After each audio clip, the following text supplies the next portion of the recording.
Good evening. Keeps up the cash. Gary B, the casual comic guy here. And guys, my co-host of usually that I have on Thursdays had to cancel last minute, but we have another co-host on the way. But fear not. Regardless, we are going to have a fantastic show.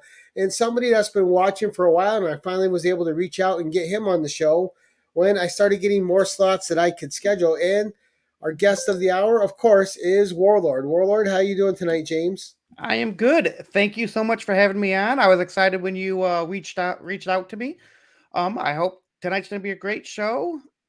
People have watched my channel. I unbox mystery boxes and I just show off some of the things I pick up when I'm out comic book shopping. Nice. And, for those of you who don't know who Warlord is, as always, anyone that I have on the show, they're in the description, their link is there. Wow, words are really good for me tonight. Right. Their link is in the description below. So please go down there, sub up Warlord on YouTube and follow him on Instagram. Both links are provided below. And we're going to go on a nice little comic journey tonight. We're going to learn a little bit about the books that are important to James and kind of his comic journey through these books. And it's going to be a lot of fun because with every one of these episodes, there's so much variety, and it's just so much fun to see what's personal to the people that are out there. But before we get to that, we're going to do like we always do. We're going to say hi to the chat and get it going. As always, first in the door, opening us up is Las Cruces. Good evening, Las Cruces. Nice to see you, sir.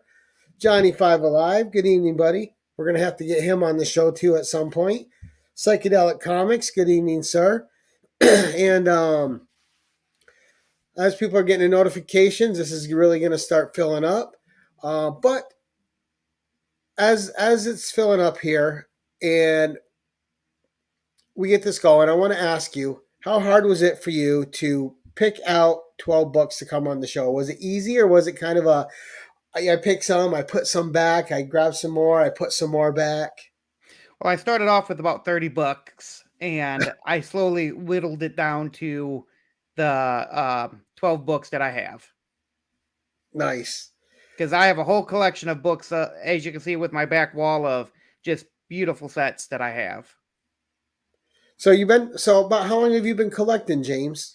Well, I've been collecting since I was a kid, and we had a big flood, and I lived in the basement of my family's house, and I lost everything. So I gave up collecting for years.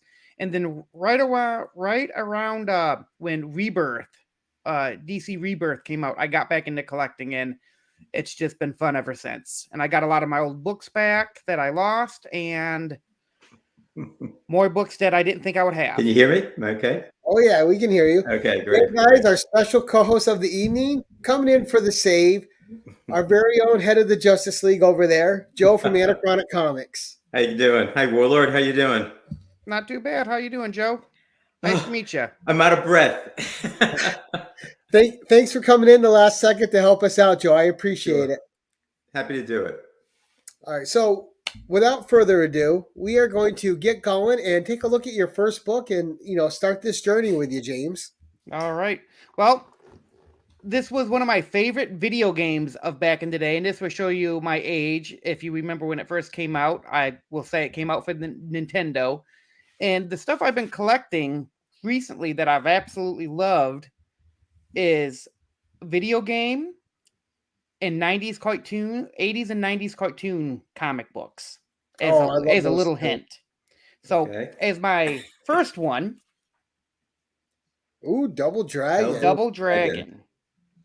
Now this was cool because it's a 5-issue miniseries, and it's the first appearance of the Double Dragon brothers.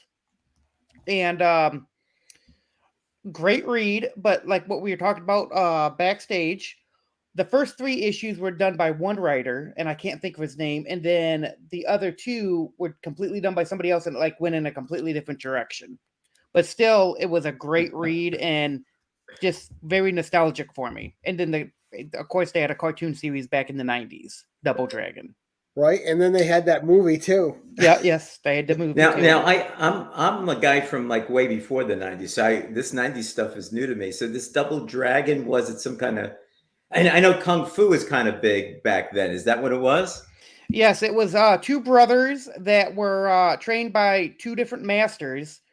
And in the video game, Double Dragon came out for Nintendo, and it was just like a beat 'em up, Yeah. player one, player Side two. scroller.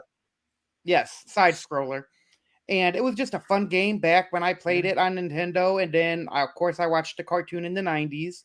Right. And then when I realized they had a comic book, I had to pick it up. Good. And Nice. I picked up the complete run. It's nice too. Like Good. when they had, I used to love. I don't know if you're a show for these, but I loved back in that time period when they kept doing all the 4-issue miniseries with Marvel and DC. Yep. I don't know about you. I just love being able to grab a complete read and just being able to sit Yeah. down and experience the whole story and not have a further commitment. It's just fun. That's great. That's what I love about the miniseries is you can just quickly read it and then you don't have to continue going on and you can find other cool stuff. But one of my favorite books. Excellent first book. All right, let's move on to your second. All right. See, so that Double Dragon, another book we've never seen on the show, which is awesome to me. Well, the next book it's a 2-set because it's a cover A and a specialty cover, and so I had to show both. So my next book, it's almost like a continuation of Double Dragon, Street Fighter. I was just gonna say Street Fighter. Street Fighter.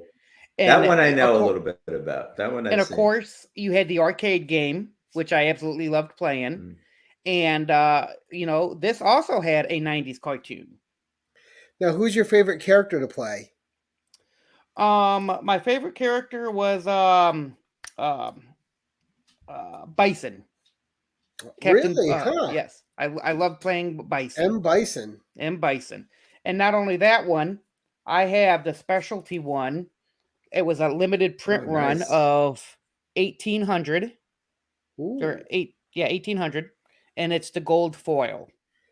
And I love the Malibu line. I don't know, the Malibu line was a lot of fun. Yes. That's something probably you know a little bit about too, Joe, right? The Malibu comics? Yeah, that's right. I was just trying to see if I could see the, some sort of Malibu. Yeah, I see that. Yeah. And those were great. I mean, they were great because they were like outside of the ordinary, but they were really good when you got into them and you took a look at them, and they always had really nice covers. And that's a great cover right there, too. And of course, they did have the movie, Street Fighter movie that came out back in the day. Oh, yeah, the 90s made all the cheesy video game movies. They did, but if you were a fan, it didn't matter how cheesy it was, you loved it.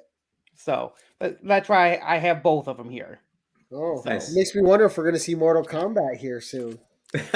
No, I do have it, but I had to pull it off because I figured that's too many of the fighting. So too big a theme, right? Yeah. All right, number 3, sir. Number 3 is again part of my childhood, and it was a cartoon series, but not a video game. And again, it came out in the 90s.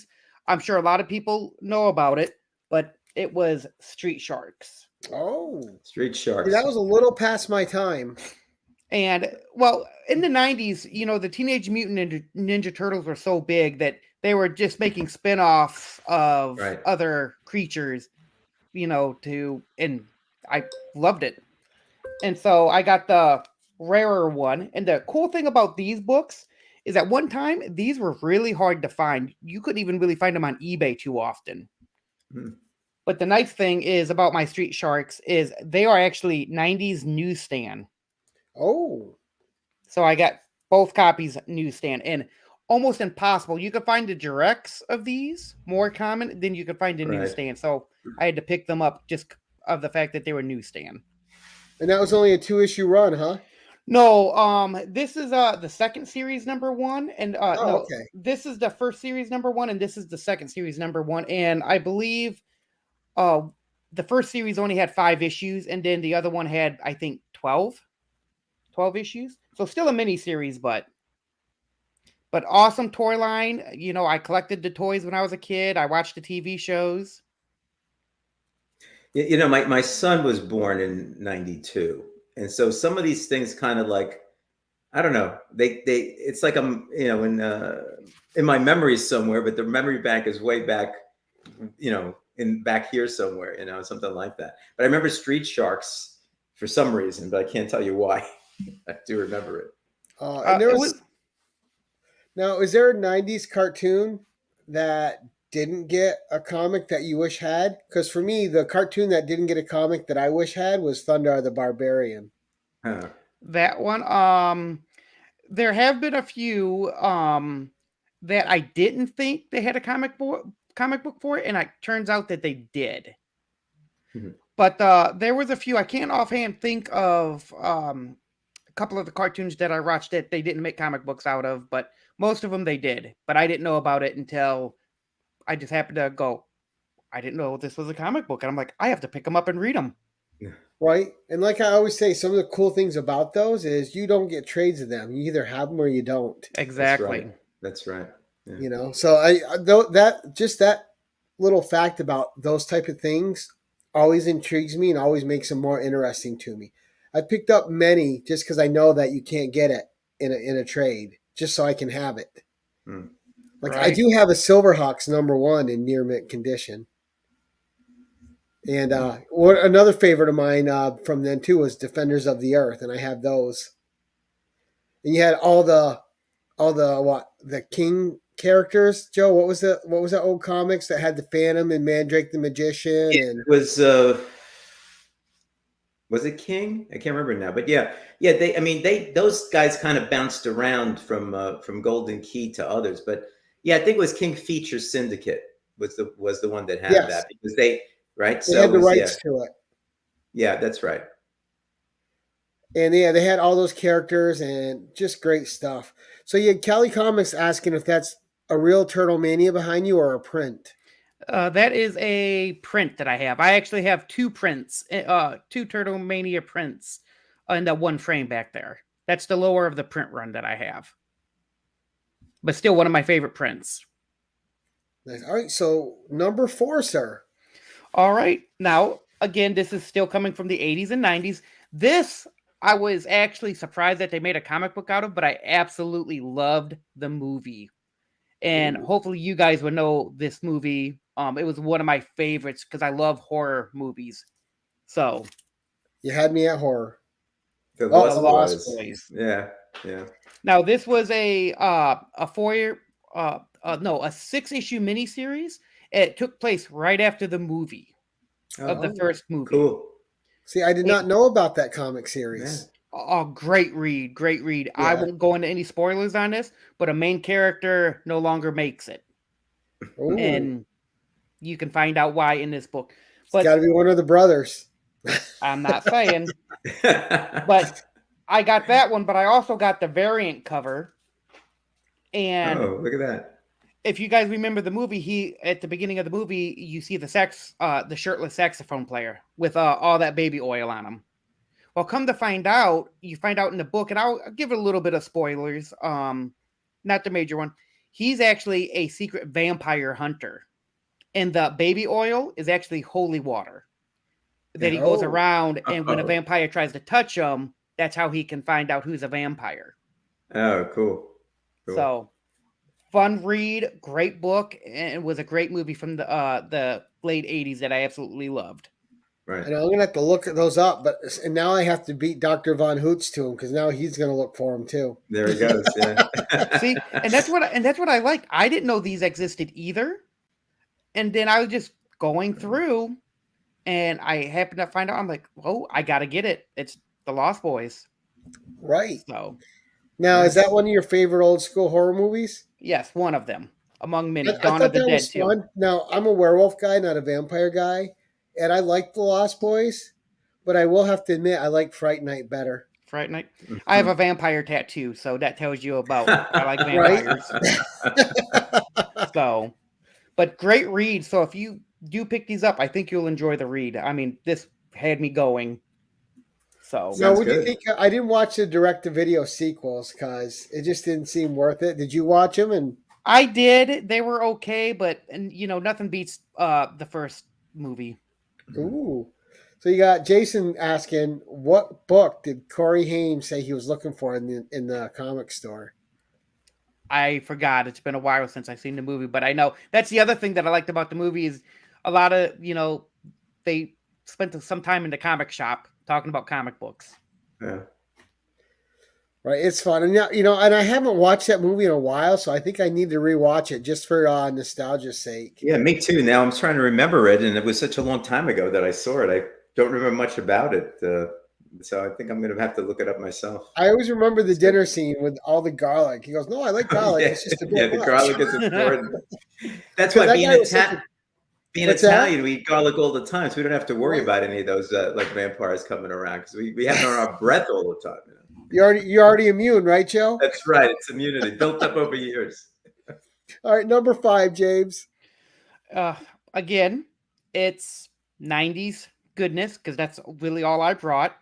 Another favorite video game of mine and cartoon series that came out. Oh, Zelda. that's a pricey little book too. So this is Zelda number 1. This is the second print. The first print is actually made out of a thicker cardstock, and I have both of them. The first print and this second print. There's also a third print, but man, I did make a video, and I wish I did. I opened up the first print, and you know how we all have bad shipping, right? Yeah. The guy shipped it in a vanilla envelope, saran wrapped, duct taped to a piece of plexiglass. Oh my What? God. What? I'm not even joking with you. And I damaged the book trying to get it off. I was so mad because I didn't cheap out when I bought it because it looked good. And I put one giant big spine tick when I was trying to remove it off the plexiglass? The plexiglass. That sounds horrible. I mean, how do you even go about doing that? I think I'd be afraid to touch it. Right. And I hate when people just use excessive tape when they ship you a book. It's because it's tough enough to not damage a book when you're getting it out of there, or they shape it in a bubble mailer, which can be bent 80 different ways. Well, I thought because it wasn't I didn't get it cheaply. The guy knew what he had. Yeah. Right. And so I didn't even think to send them a message. How do you ship your books? But man, as soon as I got it home and when I came home and I seen it, I'm like, this is not gonna be good. I had that pit in my stomach. And then when I unwrapped it. CJ saying better plexiglass than cereal box. Yeah, but the duct tape kills it because there's hardly any way to get that off safely. No, and it was like I said, the guy didn't even have it in a bag and board. He had it wrapped in saran wrap. Wow. So, and I actually have it right here. This is it. And then you can see the big spine tick right there. Right here. Oh yeah. Was caused by me. And I was so mad. I see that. You could see it, yeah. Yeah. So. But you still have that book, which is a hard book to get. Yes. But hopefully I'll be able to replace that copy with a better one because I really, I didn't realize when I picked it up that it's made out of a real thick cardstock and it's bigger. I actually think my LCS has a couple slabbed. Oh. Rhino's Comics. So they got the Mario ones and those recently. That's actually one on my list to pick up is the Mario one. But, of course, I love the game, so I had to pick up Zelda. Right. So. Yep, and of course, nice. For those who don't play the game, Zelda is not that character. His name is Link. Link, yes. All right, great one. On number 6. All right, this was a funny one, and I had to pick it up when I found out, when I seen it. I had to get it because it's just funny. So. Oh, that the most expensive cover in Elf. Yes. Is it? Yeah, because it's banned now because they think it looks like Elf having sex with the sea. Okay, got it. Yep. Where do people's minds go? It's crazy. I'm telling you. So that's why that book is controversial, Joe, because of the cover. People said it looks like he's violating the seal's decency. I don't know. That seal don't look very happy. No. Well, it's probably because Alf landed on him. And Alf is just a great flashback for me because that's a series I bought. I bought it last year, all 4 seasons, because my son, who's 12, he's a retro kid at heart. He plays all the old video games. He likes all things retro. Alf is one of his favorite programs, and we just sat there and would watch the seasons together. That's great. That's great. That's a So, great program. Alf is always a favorite, and I'm even gonna have to go get that NECA figure that just came out.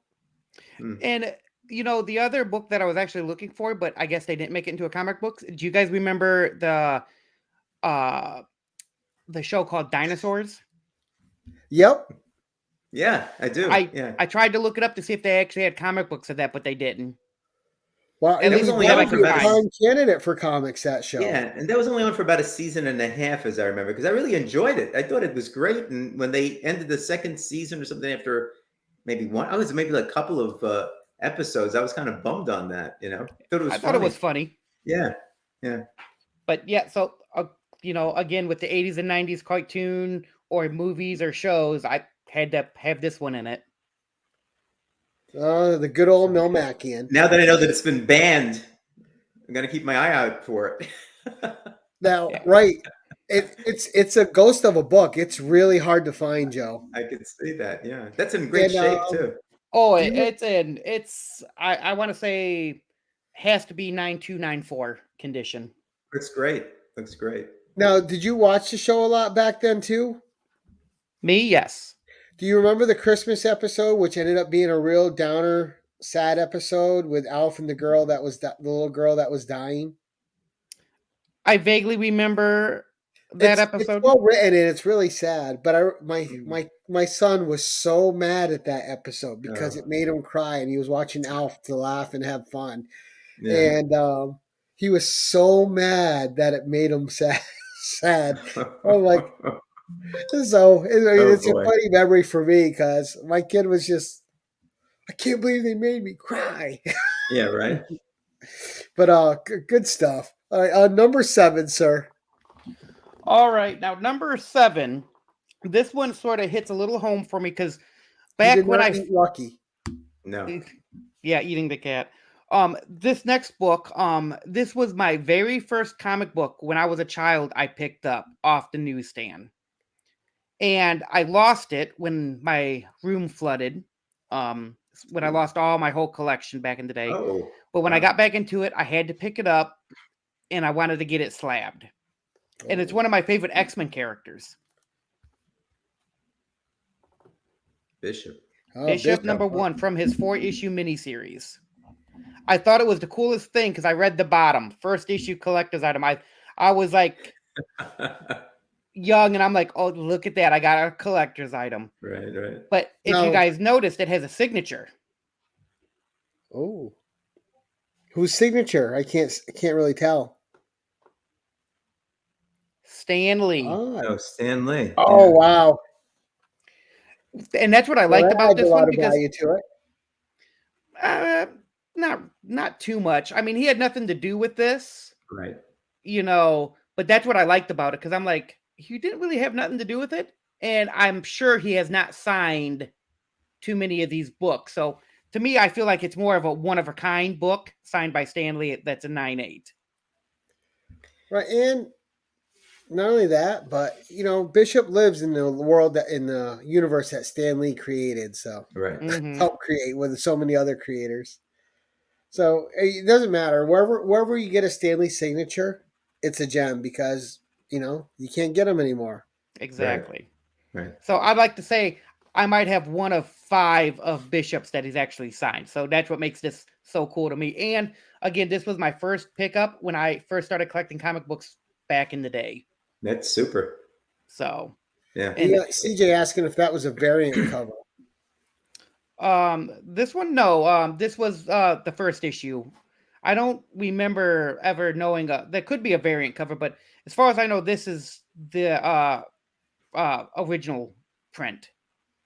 Oh, okay. So that's the A cover. A cover. As the only cover, as you know. And what makes this type of thing so great, because I mean, people that watch me know that I have comics from when I was a kid, and they're very, very special to me. And to have to lose them the way you lost them is like terrible. Be able to find something like this and then have Stan Lee's signature on it too is like a real plus, and it's great to get that type of stuff back. Oh yeah, it's still by far one of my favorite books to have. Sure. I do have lots of favorite books, but this one's just near and dear because, like I said, it was the first comic I actually picked up and read. Right. So that's a great memory. Yeah. So. And I don't know if you saw in the chat, Warlord, Cali Comics says there was a dinosaur comic and he sent you a picture of it on Instagram. Ooh, I'm gonna have to look it up. Wow. Thank you. Yeah, I didn't think they had it, so I never seen it. Well, you know, Stan Lee would sign anything. That was his job, to promote comics, and you know, he did it better than anybody. He was the ambassador. So CJ, do you have a Batman signed by Stan Lee? That's great. Right. Number 8, James. All right. Number 8 is my favorite character that I felt, again, it's a 90s cartoon that I completely loved, and I loved the story. I loved everything about it, and he became my favorite character to collect, and by far my favorite, as you could tell, if you see behind me, is my direct copy of Batman Beyond #1.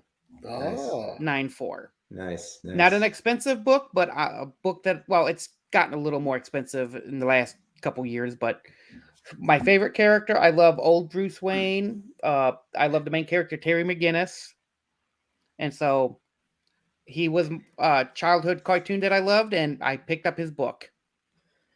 And, you know, one of the best things about comics is they don't have to be expensive to be loved. They just have to mean something to you. Oh, yeah. I got all the DVDs of this. I watched every episode, all the DVDs. I got the video games.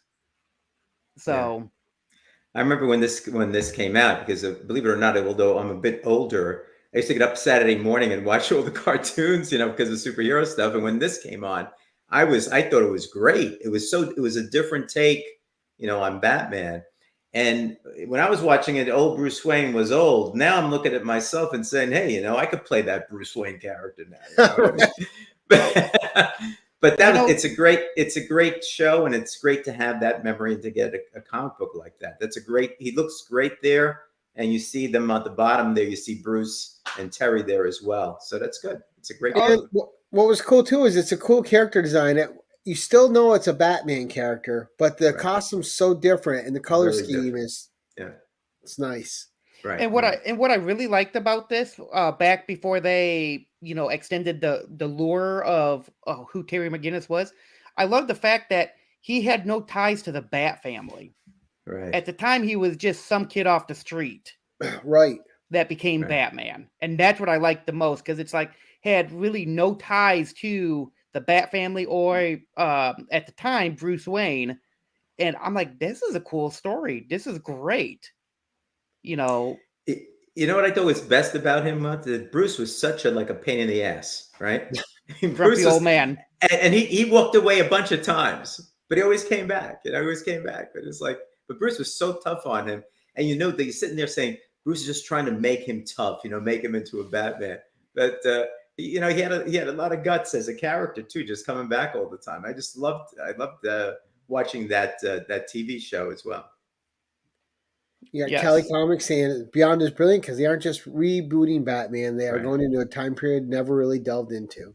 Right. You know, and again, that's what I liked about this. They did something new, and they didn't use any of the original Rogues Gallery. You know, they gave him, you know, some of his own. Plus, they did reach back a little bit, but like Blight, you know, great villain. You know, his main villain, his Joker. Right. Yeah, they didn't cheapen it by just copycat and stuff. Exactly. Right. So one of my favorite books and stories. Right, nice. Number 9. All right, number 9. Now this, you know, I wanted to share. One of my great friends, and he's in the chat, gave me this book, and I also gave it to you for the thumbnail. I was on the hunt for ASM 300 for a long time, and I was wanting to get it, but the price was just out of my price range, and my buddy Johnny 5, out of nowhere, just sent this to me. Oh, nice. What a great thing. Yeah, fantastic. But it was funny. I joked with him when he sent this book to me. I sent him a picture of a destroyed UPS box. I said, "Hey, man, what happened to this box?" He about pooped himself because he knew this was in here, but I didn't. And I felt really bad because I was just joking with him when he sent this, but I had no idea that this was in here. And, you know, I opened it up with him, and I about fell out of my seat when this was in the box that he sent me. And he's been a great friend. And with Johnny Five in this book, me and him became friends right from the beginning. And, you know, I love this book because it came from him. Sure. And it's a book that I wanted because I wanted to get all the black suit Spider-Man. Yeah. Right. And it's nice when you can have a book like that, but it's even better when it's from a friend in the community, because then it adds that extra value and meaning to it. Absolutely. So, and a good story. I like the fact, you know, I Venom is one of my favorite characters. So, you know, cameo appearance of Venom. So, even to this day, do you like the direction they've taken with him, or you prefer the classic Venom? Yeah, you know, the Donny Cates run was actually really good. I liked it. You know, I still like what they've done with Venom. Movie wise, I think they could have done better, but comic book wise, I do like the stories that he has. Yeah, the movies were rough. Yes. And in all iterations, not just I don't know why they won't make him a bodybuilder, and just it's not a hard origin story. I don't know why they can't adhere to it. Right. It's not overcomplicated. But all right, number 10, sir. All right, number 10 was the first key when I got back into collecting I picked up. So this book does have a little bit of meaning, but when I first got back into collecting, when DC Rebirth came out, I wanted to pick up this character. She's one of my favorite DC characters, the villains of the DC universe. Ooh. Oh, great book. Nice. So I picked up this one. And the nice thing is that I won this off of a raffle, too. Wow. Oh, how awesome is that? Would you like to know what I paid for this? $5? $33. Nice. Oh, boy. Wow. Fantastic. Got your money back a little bit. Oh, just a little. Just a smidgen. But I was on IG, and they needed one person, because I'm not much of a person who does raffles. Right. So the guy kept on saying, we need one more buyer, you know, spot 33, anybody who wants to be the one to fill it up. So I'm like, what the heck? Let me try my luck. And one ticket for $33, number spot 33. And then when they did the raffle, I won. That's great. Nice. And again, iconic cover. I love the cover. You know, I love the Batman and Robin floating heads, you know, and just classic Poison Ivy. Yeah. And Gary knows I'm a big DC guy, but that's one book that I've always been looking for, and I don't have that book. I actually had two of them. I had actually I've had 3 copies of this book. I had a raw copy. I had a 2.5 copy, and then I have the 5.5 copy. And that 5.5 presents higher than a 5.5 from what I can see. Looks great. So, to be honest with you, I think it needs a good clean and press, because the back of the book is just a little, well, the front too, it has some stainage on it. I think if I probably got it cracked and cleaned and pressed, I probably could get a little bit of a grade bump on this, probably. Nice. But I'm afraid for it to leave my hands. So I don't fully understand. I don't blame you, especially with all the guffaws that are happening at both of the grading companies right now. Right. They're both going through some issues at the moment. I wouldn't trust them with anything. Yeah, Gary is so nice. The guffaws that are happening. I love that. Right. Then when he turns off the camera, it's a different word that comes out. Right, exactly. But I'm on brand right now, Joe. Yeah. But yeah, this was the first key that I actually picked up when I started collecting, because I was just picking up just my normal runs of comic books, and then first major key that I ever picked up in my collection. So, and it's a great book. Why Great book. Poison Ivy? Like, what's your attraction to that character? well, it's Poison Ivy and Catwoman, and I do got a first appearance of Catwoman too. I don't know. Again, the '90s movies. Batman. Um, I forgot what Batman movie, but Poison Ivy was in it with Bane, and I liked Poison Ivy and Oh, the Bane. Uma So Thurman. yes, so I'm like, know what, great character. And then I'm like, let's get it, and I got the raffle ticket and I got it. Nice.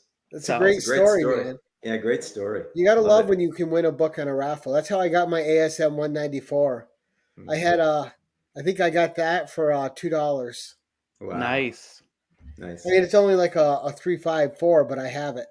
Hey, low grade's better than no grade, right? Yeah, I don't care Right? about grades. If you got the comic book, you got the comic book. That's it. Exactly, Joe. That's the way I feel. I'm happy to have the comic book. That's why I never, with the Zelda book I previously showed that I damaged. That's why I didn't send it back, because I'm still happy to have it, even though it was shipped horribly. Yeah.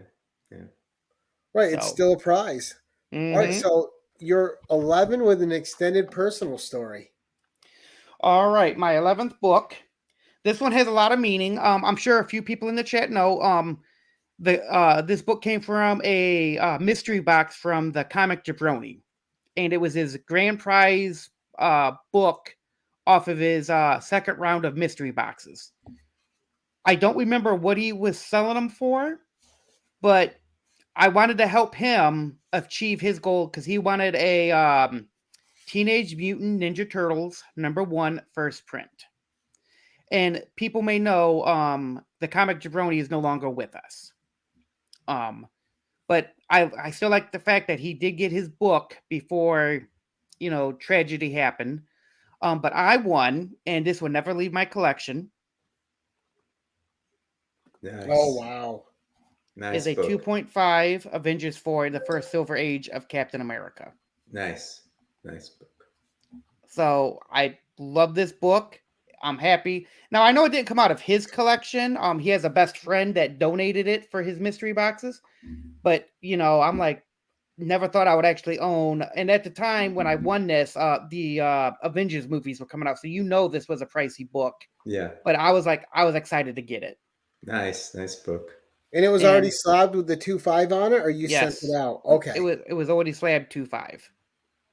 So great book. I actually read it digitally because I wanted to read it. So, but great book. I love the story behind it. And because it came from him, and he was the reason I started making YouTube videos, was I seen all his content. So just knowing that it came from him just has a lot of meaning to me, and I hope his family's doing well since of his passing. Yeah. Right. Yeah. And just one of the most iconic covers in comics history, too. Yes. Yeah, it's a great cover. It's a great story. It's kind of funny that you showed that because maybe about a month ago, I took up my copy that I got. I bought it when I was a kid, and I actually was very gingerly going through it because I like to take these out once in a while and just read through them, because I hadn't read the story in a long time, and it's just a great book to have, and it presents well. I'm not sure whether mine is a 2.5 or a 2 or a 3 or whatever it happens to be, but for me, that's great because I had it when I was a kid, so it's always going to be in my collection. But to get that is just a fantastic. And I mean, look at Cap. Look at the way he's jumping out there. You got the old line Iron Man with the point with the Batman points on his head. You got Ant-Man turned Giant Man, which always kind of made me feel kind of queasy because it still looked like an ant, but he was a giant, Right. And the rest. I mean, it's just like a great cover, And yeah, I miss those old Avengers. When I got back into, as Gary and I got back into collecting comics, one of the first books I went to was the Avengers. I didn't recognize anything. I didn't understand anything, and I just felt really bad about that. So these old Avengers things are really important for me. So I'm really glad you got that copy because it's a terrific book to have. And I tell you what, I love the artwork of the older comics. Artwork of the new comics are nice, but I don't know, just the nostalgic of when these books came out. I mean, 1964, Right. and just imagining the kid who picked it up off the street like you did, Joe, when you first got yours, Yeah. And what I like about it is it was a loved book. It's a 2.5, so I know this book was read many times. And well, yeah. Gary knows that I bought that particular book along with some others from my best friend. Still my best friend to this day. And Gary knows how much I paid for that book, I think. Do you remember how much I paid for that book? I don't remember. 2 cents. Oh yeah. I remember watching the 2 video. cents was big money back then. I bought it in 1965 or 66 from him. That was big money in those days, He always reminds me that he sold all those books to me for 2 cents a piece. And I was telling him, you're not getting them back now. Him that he was a sucker. Well, you know what? But it's, to find a book like that and to have it is just a terrific thing. And I love those books. Big Marvel fan from the 1960s. I got a ton of those things. And, to see that just makes my heart feel good. And know what? Yeah, everybody always says they're going to double my money too. So $1 is really up there, Right. And what I love with collecting like these old books is I know a lot of people like getting the highest grade possible. Yeah. For me, I like getting low to mid grade because I like the book knowing that it was loved, it was read, and it wasn't just stored in a box in a factory somewhere and never touched. Exactly. And that's what I really like about having these low to mid grade, old books. It adds history to them. The history to them. That's what I think about. I think of it the same way, Warlord. Same thing. If I go out and try to buy a book that I missed and stuff like that, I don't particularly care what the grade is. The only thing I don't like, because I don't know if Gary, if it was you, when I was one of your shows, says, what wouldn't you buy? I said, I hate split spines. I said, I wouldn't get split spines. I wouldn't do that. But if it doesn't have a split spine, I'm okay with it. And I can agree with you there. Split spine or a detached from staple. Or detached from staple, yeah.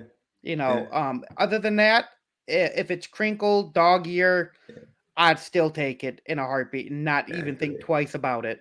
I agree. Now, let me ask you, because I know Joe's a fan of this, just like I am. Do you love seeing the old ads on those books? Oh, yes. Yeah. I love going back and looking at all the ads. I remember the shoe store ad. And I just like that they're a snapshot of whatever the time the comics are, Like the ads tell a story. And one thing I've been trying to get, from an ad, that I have not been able to find or see if there's any way to find proof.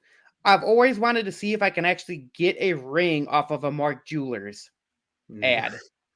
Not. Of course, you can't turn it in. But did anybody really, from like Mark Jeweler variant comics, did anybody really order them? Right. Someone on a military base had to at some point, I would guess. Probably. Yeah. I would absolutely love to find a ring to have in my comic book collection just to say that it was ordered off of a comic book. Nice. And I never thought of that either, yeah. But I've even looked online. I don't even think you could find a picture of somebody who has a Mark Jewelers ring. But if I could find a way or find some proof that there's a ring out there, I would buy it just to have in my collection. Just to say that it was a ring bought off of, and I don't care if it's a girl's ring, boy's ring, just to have a ring from an ad from the comic book. Yeah. Somebody also mentioned about the letters section. That's one of the things somebody was telling, I think it was Rob, actually, Rob Fatstacks was telling me when I was showing some of the books, and he was saying, what, if you get them graded, you could sell that in 2 seconds. And I said, yeah, but I'm not going to sell it. And from my standpoint right now, what I'm looking at is I take them out now and then and look through them, and the inside, the letters, the stuff that Stan Lee even said in some of those things, with like just a tremendous thing to read again. You go through it. I mean, he was a philosopher. He was a psychologist. He went through all this type of stuff, and it's all in there in Stan's soapbox and things along those lines. He would talk about the times. He talked about discrimination. He talked about getting along. I mean, it's just amazing stuff that's in there. And for me, I just love now and then to pick out one of those books and go through it. Not to say that I won't slab it at some point in time, and probably if I decide I'm going to sell them, I would do that first. But to me, that's a gold inside there. The ads, the Stan Lee stuff, the letters are things that are just really time capsules.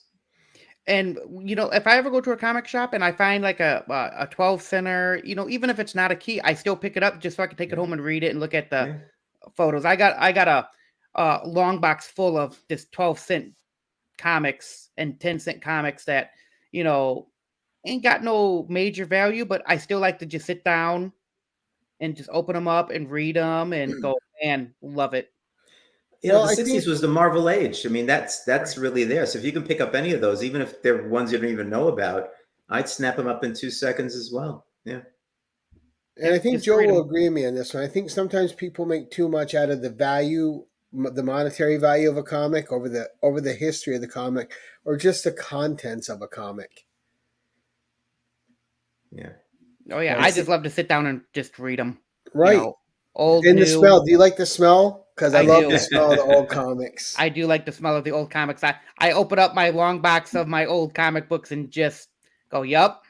The smile starts to spread and you can't stop it. You're like, oh yeah, I'm home. Yep, and I'll just go in there. None of it's in order. None of it's like complete series. I'll just go through and go, know what? This one looks like a good one. Let's get into it and see what happens in this book. Right. Nice. All right, so let's get to your spec pick. That was a great great one with a story. All right, my spec book for everybody. Again, Batman Beyond is my favorite character, favorite series to read. So many keys of Batman Beyond, and they're so cheap. And so my spec book is going to be from the second series, Batman Beyond, the Royal Flush Gang, which is one of my favorite rogues galleries for Batman Beyond. Huh. This is a key book because it's the first Melanie Walker, number 10. And this book is cheap to get.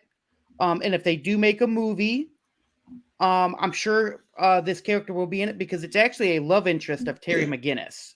Oh, I didn't know that. He has his girlfriend, but he starts to fall in love with Melanie Walker. And again, it's a conflict. It's like, I guess, Terry's Catwoman. Yeah.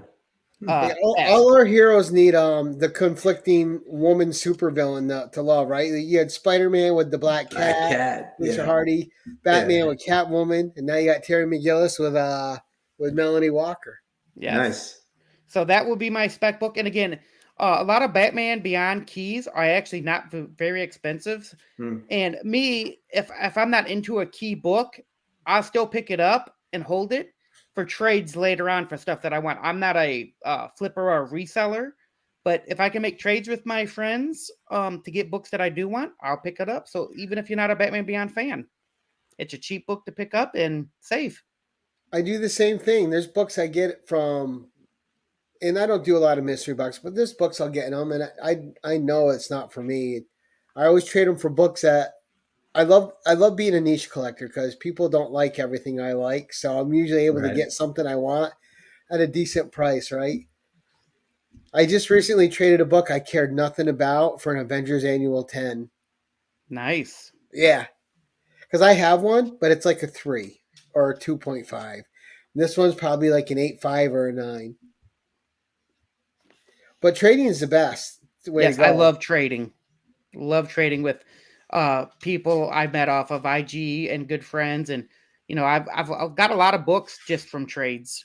And you get better deals because they want their book cheap. You want your book cheap, and if you can help each other out, why not? That's the best way of doing it. Best way, yeah. Oh yeah, but yeah, Melanie first appearance of Melanie Walker in comics. So we should all go out and buy that book, Warlord, I guess, right? Since you've given us this tip. I have about 10 copies of this book. He'll trade you, Joe. Well, he also has all those poison ivy things too. That's why I can't find any ones that I could afford because he has 3 of them. Well, you're gonna get a Joe's gonna send. You don't know who Bruno is because I think Joe's gonna send Bruno over to visit you and get a book. Bruno will give you an appropriate amount of money for those books. Don't worry about it. He'll take care of you for it. And the appropriate amount of bruises to go with them. You'll find. So I think Warlord's new to you, Joe. I don't think he. I think you're outside his hemisphere. I think so. Yeah. He'll find out who Bruno is eventually. But Joe likes to get in character now and then, and he makes some fun videos. Joe, I don't think I'm subscribed to you on YouTube. I'm definitely gonna have to look you up after this. I would tell you, if you saw, I went to see Black Adam with Bruno. People keep thinking that I'm getting into character, but we're two different people. You can tell by that video.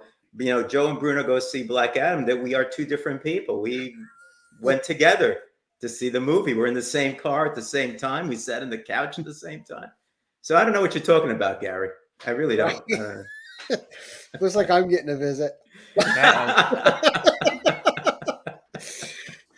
Well, my YouTube journey was fun.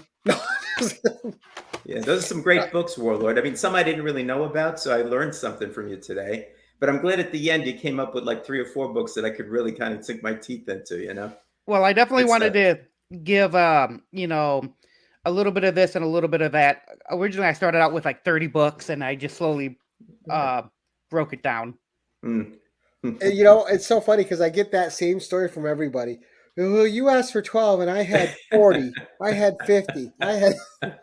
You don't know what you did to me. For 2 weeks, I was swapping books in and out. And I'm like, see, Gary, you can have a 3-hour show or 4-hour show, I guess. Right. With this stuff. Well, see, that's why I host a show like this, so I don't have to participate in a show like this.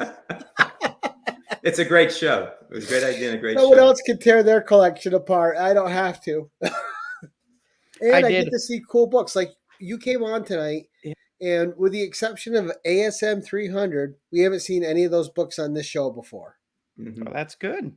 Hopefully I've made you want to go out and find a couple of the books that I have that you may not have known about. Actually, you piqued my interest with your spec pick, the Melanie Walker. Yeah, that looks good. Also the Lost Boys.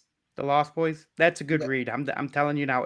I tell anybody and everybody, if they wanted just a random book to read, go look and get The Lost Boys. It was a good read. And it takes place right after the first movie. So if you watch the first movie and you read the comic books, they actually go continue on from the last part of the movie. Now, I have to ask you, because you're a vampire guy, what did you think? Did you ever see John Carpenter's Vampires, and what did you think of it? John Carpenter. It was the one with James Woods. And it had a Baldwin brother. I would have to go back. I've probably seen it. I just don't fully remember. Ah. So there's your answer, Gary. I've watched so many vampire movies. From the funny to the weird to all of them. So I've watched a lot of them. So they sort of blend together a little bit on me now. I think one of my favorite movie memories of a vampire was Salem's Lot with the little kid vampire floating at the window and scratching. I know what you're talking about. That was such a great image, and that always stuck with me. Now see, I remember getting up on Saturday mornings and watching Bela Lugosi in the Dracula movies from the 1930s and 40s. So he was, when these other vampires came in, I was looking for Bela Lugosi. I go, where the heck is he? It was something new to people, but I used to watch that on Saturday mornings, on the local channels. Used to do the replays of those things, the vampire stuff, the werewolf, Frankenstein, all the original stuff was out there at that time. Well, that and Christopher Lee had a good run as Dracula as well. Yes, he did. Yeah. Just great actors. All right, Warlord, thank you so much, sir. Those were fantastic books. Great show. Great. As we like to do in the wrap up, we're going to go around the horn here. Everyone's going to say what they have coming up. Then we're going to talk to the chat a second. So, Joe, what's coming up for you, sir? Well, I just did an espresso mail call, which went out yesterday. So if you haven't seen that, you may want to take a look at that. We have some some Charlton, some old Justice League of America that I'm trying to finish up my my run, and a copy of the Boys #1, a very special copy, and you got to take a look at that cover. It's just beautiful. Yeah, that's a great Starlight cover. Yeah, Starlight, and the DC Watch guys. We have something that's in the can. It's probably going to come out very early next week, kind of in anticipation of the new Shazam movie. So that's going to be kind of cool. So those are the two things that I have coming up right now. Nice. And Warlord, what's coming up for you, sir? Well, I have to open a Nick's Kicks and Comics mystery box that I got from him. And I have an AOK that I'm working on now from a member of IG, Doghouse Comics, which does mystery boxes. If anybody's ever interested, he does really good mystery boxes. He sent me an AOK of books that he thought I might like. And I made the video. And yes, it was books that I would like. And it's horror related. So cannot go wrong. Nice. I'll have to look into that. And for those of you who are curious about next week's The 10-1-1, we have none other than Comic Journey on next week's The 10-1-1 on Tuesday. We're going to get to learn some of his favorite books next week. So that's going to be a lot of fun. That's going to be great. All right. Right. Maybe we'll get maybe you get a word in edgewise, Gary. Right. Well, we got a good doubleheader next week because we're still doing 2 10-1-1s next week. So next Thursday we'll have a repeat visit from Joe, Pocan Joe as well. Nice. And now we just got to schedule a repeat visit for my co-host here. Oh, got to wait until I get back to New York. I know. That's why I haven't asked you yet. You told me that already. Yeah, I did. Okay. It will probably. It'll be Rob. It's on Tuesday, CJ. So it'll be Rob Fat Stacks. But so we got a lot of goodness coming up, guys, and I'm scheduled way out on it. We got a lot coming up. Keep an eye on the channel. A lot of great guests, and please, guys, if you're not subbed to either of these gentlemen, and I got to add, Joe was a last minute come in and save the day addition to tonight's episode, so I got to go back in and I got to add his links in. But they'll get there. And but by all means, if you guys aren't subbed to Warlord, go sub them up in the description below. Both his links are there for YouTube and for Instagram. So go follow his content and go see that great mystery box he's talking about. And